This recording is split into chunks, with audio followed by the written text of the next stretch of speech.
आज की वीडियो में हम जानने वाले हैं कि ईएसआर सेडिमेंटेशन रेट, इसको अंडरस्टैंडिंग करेंगे कि एक्चुअली ये टेस्ट होता क्या है, कौन कौन सी परिस्थितियों में डॉक्टर इस टेस्ट के बारे में आपको रिकमेंड करते हैं कि आपको ये टेस्ट करवाना चाहिए।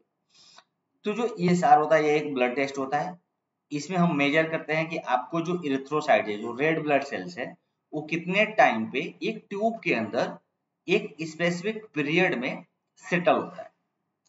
इस चीज को हम ईएसआर बोलते हैं कि वो कितने टाइम पे आपका जो ईएसआर है, स्पेशल एक ट्यूब होता है, उसके अंदर कितने टाइम में वो सेटल हो जाता है। तो वही जांचने के लिए हम ईएसआर का टेस्ट करते हैं।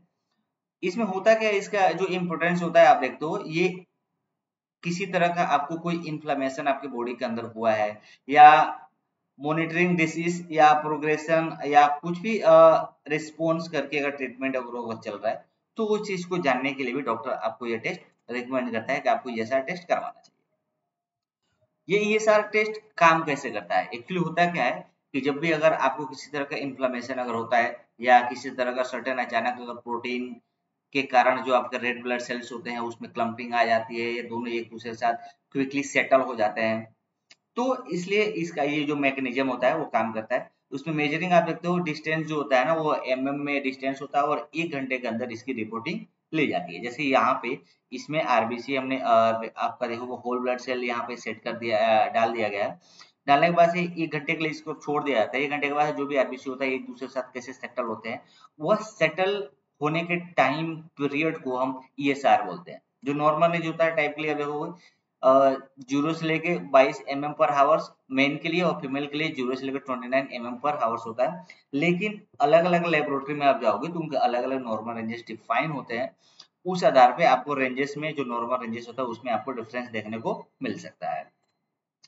जो इसके फैक्टर आप देखोगे, ईएसआर के जो फैक्टर्स क्या होते हैं, ये एज और सेक्स के आधार पे कम या ज्यादा वेरिएशन देखने को मिलता है। जैसे कि मैंने आपको बताया, अगर कोई एडल्ट व्यक्ति है, यंग व्यक्ति है, तो उसके ईएसआर थोड़ा कम सेटल होंगे। जो ये अगर बुजुर्ग व्यक्ति है, ज्यादा ओल्ड एज का है, तो उसके ईएसआर जो होते हैं वो ज्यादा सेटिंग हो जाती है।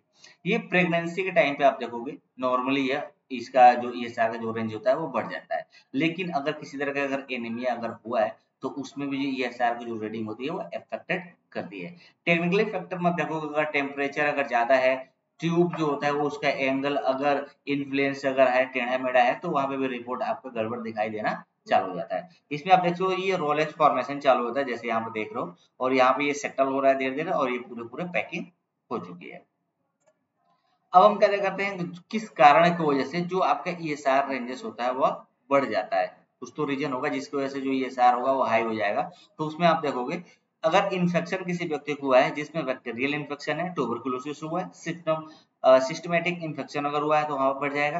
इन्फ्लेमेशन डिसीज में आप देखोगे, रोमेटाइड अर्थराइटिस किसी को हुआ है, लूपस या डायस्कुलोसिटिस अगर हुआ है, तो वहां पर भी देखोगे ईएसआर का हाई रेंज हो जाता है। कोई कैंसर के व्यक्ति है जिसमें लेम्फोमा, मल्टीपल लेम्फोमा एंड मेटास्टेटिक कैंसर अगर हुआ है, तो वहां पर भी देखोगे ये बढ़ने के चांसेस हो जाते हैं। क्रोनिक डिसीज किडनी, अगर किसी को किडनी में अगर इन्फ्लामेशन हुआ है, तो उसमें भी जो ये सार होता है आपके रेंज बढ़ जाते हैं। ऑटोइम्यून डिसीज में भी कभी कभी हमको देखना पड़ता है, इन्फ्लामेशन की वजह से जो बॉल डिसीज होता है, जिसको हम कोन डिसीज बोलते हैं या अल्सरेटिव कोलाइटिस बोलते हैं, तो उस कंडीशन में भी आप देखते हो जो ये सार का जो रेंज हो जाता है वह बढ़ जाता है। उसके बाद से आप देखोगे कुछ ईएसआर होते हैं जो लो हो जाते हैं। अब आप लो बोलोगे कि लो तो 0 से चालू हो जाएगा, रेंज लो क्यों हो सकता है? तो है, उसका भी रीजन होता है। पहले कि ईएसआर लोअर देन अगर नॉर्मल से कम होता है तो उसको हम बोलते हैं हाँ ये लो हो चुका है। लो यानी कि 1 2 3 भी अगर आता है तो वो लोअर, वो बॉटम रेंज में लोअर माना जाता है। इसके जो कॉमन चीजें होते हैं वो specific than the higher ESR but can still indicate certain condition, यानी कि आपका ईएसआर नॉर्मल बना रहता है, या आप देखोगे आपका ईएसआर हर टाइम पे ज्यादा होता है। लेकिन किसी कारण अचानक से आप चेक करवाते हो और आपका जो ईएसआर होता है वो कम हो जाता है। तो उसके कारण क्या हो सकता है? आपको पॉलीसाइथेमिया अगर हुआ है, यानी कि ये एक increase number of red blood cells होता है जो कि लोअर ईएसआर को इंडिकेट करता है।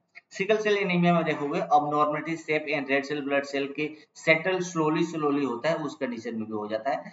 ल्यूकोसाइटोसिस में आप देखोगे कि high white blood cells count होता है, इसकी वजह से जो ईएसआर होता है उसको अफेक्टेड कर देता है। सेवरल लिवर डिसीज में देखोगे आपको अफेक्टेड प्रोटीन प्रोडक्शन जो होता है उसकी प्रोडक्शन को ये रोक देता है।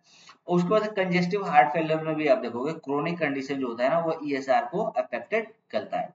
जो ईएसआर की जो लिमिटेशन होती है लिमिटेशन की जो हम बात करेंगे कि एक्चुअली में लिमिटेशन होता क्या है। इसमें देखोगे नॉन स्पेसिफिक क्या होता है कि जब भी हम ईएसआर को इवेलुएट करते हैं तो ESR does not point a specific diagnostic. जो ईएसआर होता है, एक ईएसआर के माध्यम से आप किसी भी बीमारी का पता नहीं लगा सकते। यह सिर्फ एक इंडिकेट करता है कि आपको शायद कोई बीमारी हो सकती है, जो भी कंडीशन मैंने प्रीवियस आपको बताया था।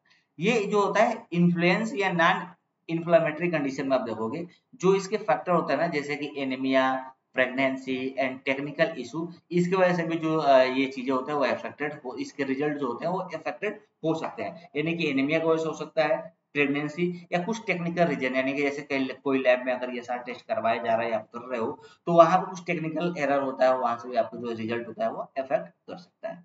कंप्लीमेंट्री टेस्ट में आप देखोगे ऑप्शन जो होता है कि इसके साथ में आपको सीआरपी का जो टेस्ट होता है ना वो बेटर एक्यूरेसी बताता है कि अगर आप ये सारा का टेस्ट करवा रहे हो तो साथ में आपको सीआरपी का जो सी रेटिव प्रोटीन का जो टेस्ट होता है उसको भी करवा लेना चाहिए, जो कि कंपेयर करने में ईएसआर के साथ कोरिलेट करने में आसानी होती है। यानी कि आपका सीआरपी का रेंज बढ़ा हुआ है और ईएसआर बढ़ा हुआ है तो आपको इन्फ्लेमेशन हो सकता है, लेकिन आप देखो कि ईएसआर आपका बढ़ा हुआ है, सीआरपी आपका कम है, या सीआरपी आपका बढ़ा हुआ है, ईएसआर आपका कम है, तो कुछ ना कुछ टेक्निकल एरर हो सकता है। तो उस कंडीशन में आपको सीआरपी का जो टेस्ट होता है वह बेटर एक्यूरेसी के लिए, खास करके अब नॉर्मलिटी में यह टेस्ट करवाने की जरूरत होती है कि ये साथ साथ आपको सीआरपी का भी टेस्ट जरूर करवाना चाहिए।